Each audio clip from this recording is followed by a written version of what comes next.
E quanta gente ci sta? Buonasera a tutti e bentornati a Liberamente, variazioni e scorribande qui su Radio Libertà. Allora, la domanda di stasera è, e non può non essere, ma in che mondo vivono alcuni giudici? Che priorità coltivano alcuni giudici? Che senso della contemporaneità hanno alcuni giudici? Che notizie leggono? Che gli approfondimenti consultano? In che realtà stanno?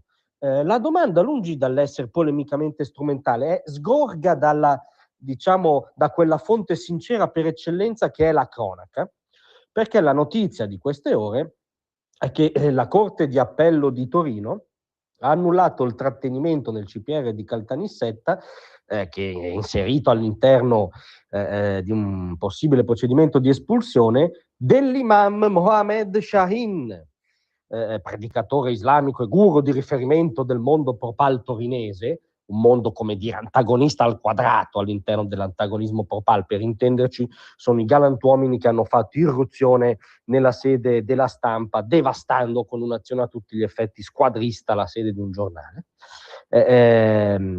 Ebbene, le toghe torinesi hanno accolto il ricorso degli avvocati del signor Shahin, perché secondo loro non ci sarebbero elementi per sostenere i motivi di sicurezza per lo Stato o ordine pubblico per l'espulsione. Poi questa decisione annulla il trattenimento, sull'espulsione in sé dovrà ancora pronunciarsi il TAR e via dicendo. Qual è la cosa però che diciamo perplime, vogliamo andare ad eufemismo, da un punto di vista logico, che questi giudici non hanno riscontrato motivi per trattenere ed espellere questo imam. Allora, questo imam, per chi non lo sapesse, era stato raggiunto da decreto di espulsione firmato dal ministro dell'Interno Piantedosi per motivi appunto di sicurezza nazionale. Per intenderci, durante un discorso il 9 ottobre scorso ci rese dotti sul suo parere a proposito del conflitto in Medio Oriente e soprattutto dell'attacco di Hamas del 7 ottobre. Scusate, non dell'attacco. La neolingua ogni tanto ti raggiunge senza che tu te ne accorga. Dell'orrendo pogrom di Hamas andato in scena il 7 ottobre, una cosa che non si vedeva dalla prima metà insanguinata del Novecento. Ebbene, il signor Shahin lo qualificò come un atto di resistenza dopo anni di occupazione e disse: sono d'accordo con quello che è successo. Quindi, se prendiamo alla lettera questo virgolettato che oggi trovate su tutti i siti che raccontano la vicenda, questo signore è d'accordo con entrare nelle case di civili, legare tra di loro i componenti di nuclei familiari, torturarli, dar loro fuoco, mettere dei bambini, anche dei neonati, nei forni, decapitarli, seviziare orrendamente delle donne e stuprarle, dare la caccia al civile, ancora peggio se possibile, al civile ebreo in quanto ebreo, perché questo è successo il 7 ottobre, stiamo sempre alla cronaca che ormai in questo caso è già diventata orrenda, seppur purtroppo a volte misconosciuta storia. Ci sono appunto le frasi sul 7 ottobre pronunciate in questo intervento, fra le altre cose, sempre virgolettato che trovate su tutti i siti di oggi, ora lo stiamo leggendo da Il Giornale.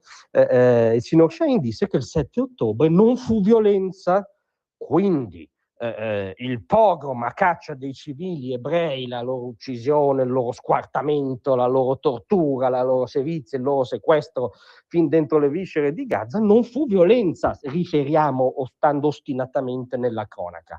Però capite che se stiamo oltre che nella cronaca nella storia, dire che sei d'accordo col 7 ottobre è come dire che sei d'accordo con Auschwitz, sei d'accordo con allestire appunto una macchina sterminatrice dell'ebreo in quanto ebreo. Cambia la scala, perché il nazismo aveva una capacità tecnica e un apparato ben maggiore di quello di Hamas, ma la logica è la stessa di Hamas, tant'è che ai raduni di Hamas, scusate, imperversano le braccia tese, cioè dire sono d'accordo col 7 ottobre e dire sono d'accordo con Auschwitz, sono d'accordo con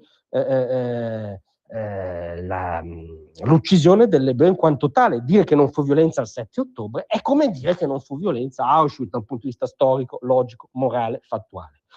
Ora, noi abbiamo riferito i virgolettati di questo signore, riferito la notizia di oggi e abbiamo rinunciato a smobilitare dalla frequentazione della cronaca medesima, poniamo solo la domanda: ma chi ha voluto questo provvedimento vive la stessa contemporaneità nostra, la contemporaneità in cui in Australia c'è stata una strage di ebrei in quanto ebrei, in cui gli ebrei sono sotto attacco in tutto il vecchio continente, in tutto quello che in teoria dovrebbe essere il mondo libero, in cui c'è un'offensiva islamista dichiarata all'interno di uno scontro di civiltà contro Israele e contro l'Occidente, gli ebrei scappano, si nascondono, sono a rischio quotidianamente nelle nostre strade, cioè, che realtà frequentano costoro? È una domanda, e perdonateci, è una domanda parecchio inquietante.